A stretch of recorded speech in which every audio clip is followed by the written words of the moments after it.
Hello students, आज मैं आपको बताने जा रहा हूँ कॉग्निजेबल ऑफेंस और नॉन कॉग्निजेबल ऑफेंस के बारे में। तो प्रीवियस वीडियो मैंने आईपीसी के बारे में बताया था और उसमें मैंने बोला था जो नेक्स्ट वीडियो मैं cognizable and non cognizable offence के बारे में लाऊंगा। तो चलिए मैं इसे स्टार्ट करता हूँ। तो सबसे पहले मैं अपना टॉपिक यहाँ लिख देता हूँ, cognizable offence and non cognizable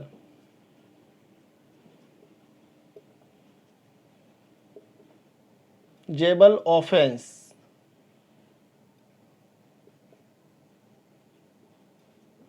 cognizable offence and non cognizable offence, इसे हम लोग हिंदी में बोलते हैं संज्ञेय अपराध और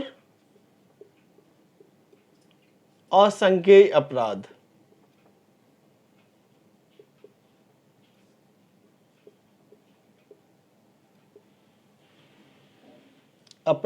तो इसके बारे में हम आज जानेंगे।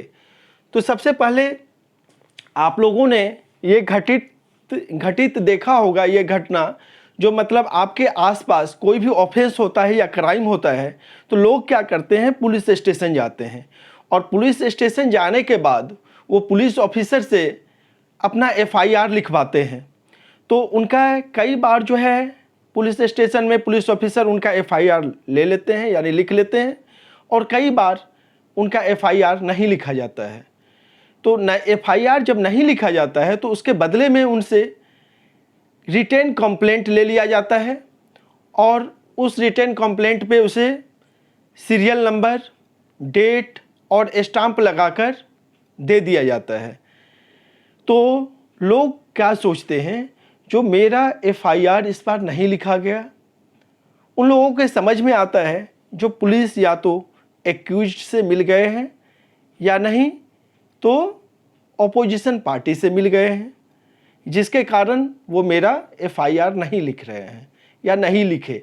मुझे ओनली रिटेन कंप्लेंट लेकर उस पर स्टाम्प, डेट और सीरियल नंबर दे दिए हैं। लेकिन आपको ये बता दें, जो ऐसा नहीं होता है, वो जो लिया जाता है वो रिटेन कंप्लेंट जो है वो एनसीआर के रूप में लिया जाता है। ठीक है, तो क्यों नहीं लिया जाता है, एफआईआर क्यों नहीं लिखा जाता है, तो उसके बारे में मैं बताता हूँ। जो दो तरह का ऑफेंस होता है हमारे समाज में या कहीं भी जो घटना होता है, तो दो तरह का ऑफेंस होता है। एक होता है कॉग्निजेबल ऑफेंस, दूसरा होता है नॉन कॉग्निजेबल ऑफेंस। तो कॉग्निजेबल ऑफेंस मैंने आपको बताया जो संज्ञेय अपराध होता है और नॉन कॉग्निजेबल ऑफेंस असंज्ञेय अपराध होता है। तो सीआरपीसी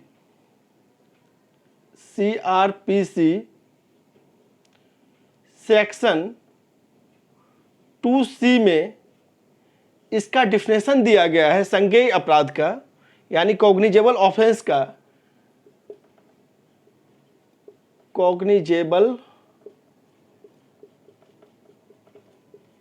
ऑफेंस का डिफाइन किया गया है, जो जब भी कॉग्निजेबल ऑफेंस हो तो पुलिस को यह पावर होता है जो वह तुरंत एक्यूज्ड को अरेस्ट कर सकता है और उस ऑफेंस का इन्वेस्टिगेशन कर सकता है विदाउट वेटिंग एनी वारंट और ऑर्डर फ्रॉम मजिस्ट्रेट। यानी उसमें वो वारंट का भी वेट नहीं करेगा और नहीं मजिस्ट्रेट का ऑर्डर का। ठीक है, वो डायरेक्ट उसे वह पावर मिला है जो यदि कॉग्निजेबल ऑफेंस है तो एक्यूज्ड को डायरेक्ट वो अरेस्ट कर सकता है और उसका इन्वेस्टिगेशन कर सकता है। ठीक है, तो और नॉन कॉग्निजेबल ऑफेंस का डिफाइन सीआरपीसी में दिया गया है सेक्शन 2L में सेक्शन 2L में नॉन कॉग्निजेबल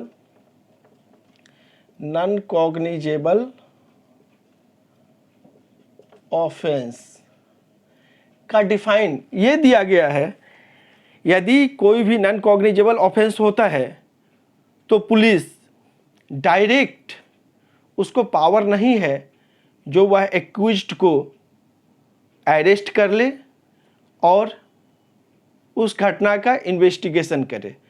उसमें उसको डायरेक्ट पावर नहीं मिला है। उसमें क्या होगा, वो एनसीआर जो, मतलब सबसे पहले वो जो दो तरह का रिपोर्ट मैं बताऊंगा, जो एफआईआर होता है और एनसीआर होता है। तो फर्स्ट में जो मैंने बताया, जो एफआईआर नहीं लॉन्च करके वो एनसीआर लॉन्च करता है, जो एप्लीकेशन कंप्लेंट रिटेन जो लेता है, रिटेन कंप्लेंट, तो वो एनसीआर होता है। तो एफआईआर किस में होता है, कॉग्निजेबल ऑफेंस के लिए एफआईआर लॉन्च करता है, और नॉन कॉग्निजेबल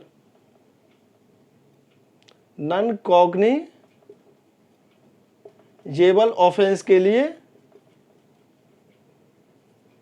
एनसीआर करता है। ठीक है।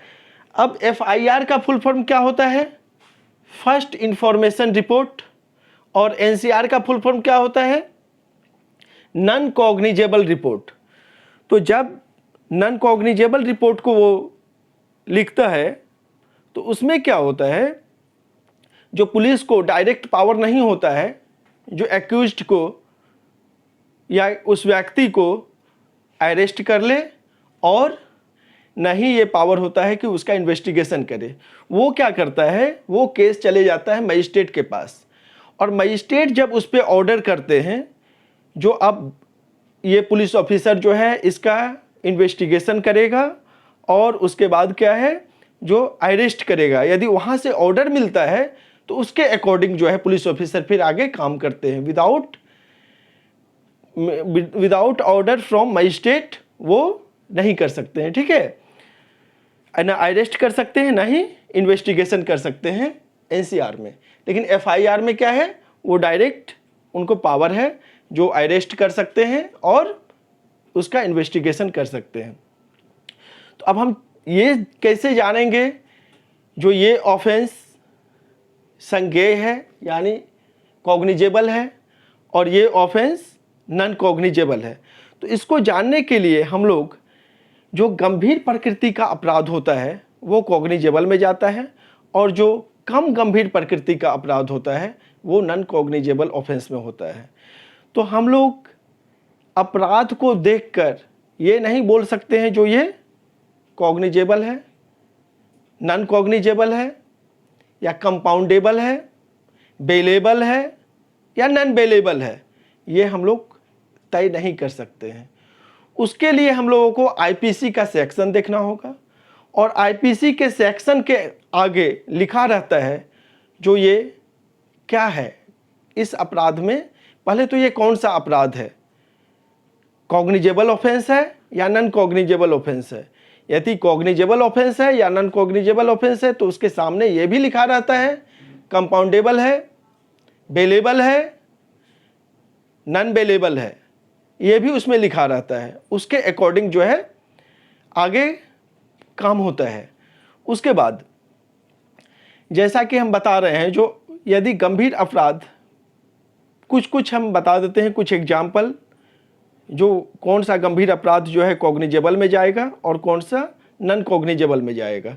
तो जैसे मान लीजिए मर्डर, किसी का हत्या कर देना, ठीक है, रेप यानी बलात्कार, उसके बाद जैसे आगे आपको डकैती या डकैती के दौरान हत्या। तो ये सब जो मैंने आईपीसी बताया था, वो जो सेक्शन जो उसमें आएगा, ठीक है, तो वो सब जो है क्या है, कॉग्निजेबल ऑफेंस है।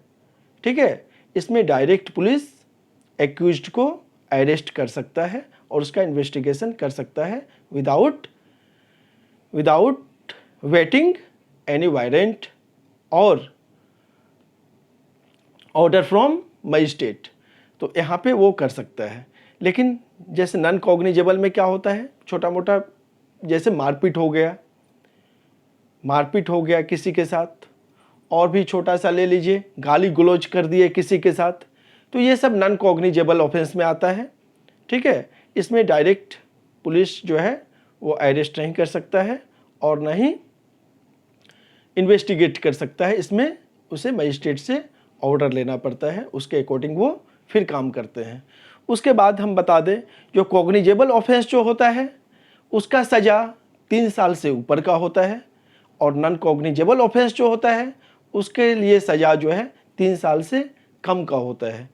तो मुझे उम्मीद है जो आज आप लोगों ने कॉग्निजेबल ऑफेंस यानी संज्ञेय अपराध एंड नॉन कॉग्निजेबल ऑफेंस यानी असंज्ञेय अपराध दोनों को समझ गए होंगे, और साथ साथ दोनों के बीच जो अंतर है वो भी समझ गए होंगे।